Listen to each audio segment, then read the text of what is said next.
Bismillahirrahmanirrahim. Assalamualaikum warahmatullahi wabarakatuh. Perkenalkan, nama saya Adit Saputra, mahasiswa Universitas Siber Asia dengan NIM 230401011005. Di video kali ini saya akan mencoba mempresentasikan tugas dari komunikasi data.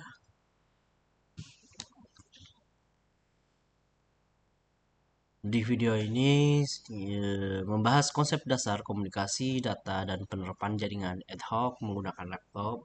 Materi meliputi teknis multiplexing, switching, transmisi data, serta perangkat jaringan, isu kecepatan dan kompleksitas komunikasi, serta langkah praktis membangun jaringan ad hoc. Yang pertama, komunikasi data dasar. Pengendalian tautan data.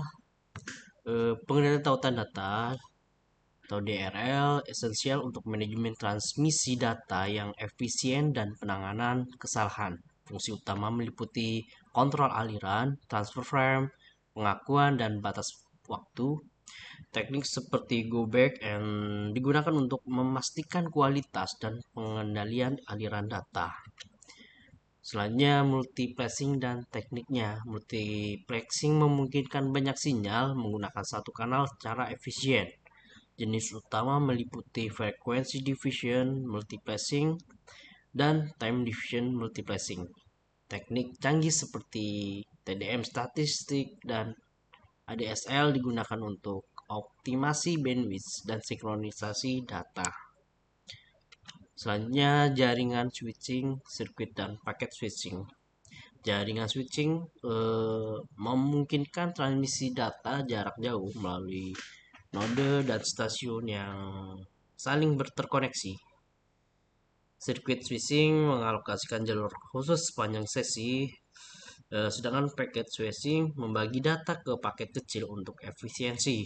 Untuk rutenya statis dan dinamis, serta protokol seperti X25 juga dibahas. Untuk jaringan switching memungkinkan transmisi data antar node melalui jalur khusus atau paket data. Sirkuit switching menyediakan jalur tetap selama sesi, ideal untuk suara tapi kurang efisiensi untuk data. Paket switching membagi data menjadi paket kecil yang dikirim secara independen, lebih fleksibel dan efisien. Protokol dan routing adaptif meningkatkan performa jaringan.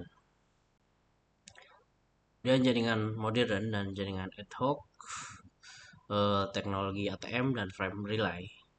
ATM mentransfer data dalam sel berukuran tetap untuk efisiensi dan kecepatan tinggi. Memiliki lapisan khusus untuk kontrol dan adaptasi protokol. Non ATM frame relay adalah alternatif efisien untuk X25 dengan pengurangan overheat dan meningkatkan output, cocok untuk kecepatan di atas 2 Mbps. Kemudian untuk mode transmisi data meliputi paralel, kemudian beberapa jalur cepat dan mahal, dan serial jalur tunggal, murah dan lambat. Jenis transmisi serial ada asinkronus untuk pengiriman karakter satu persatu, kemudian sinkronus yang terkoordinasi dengan sinyal jam, protokol dan mode transmisi memastikan komunikasi data yang andal.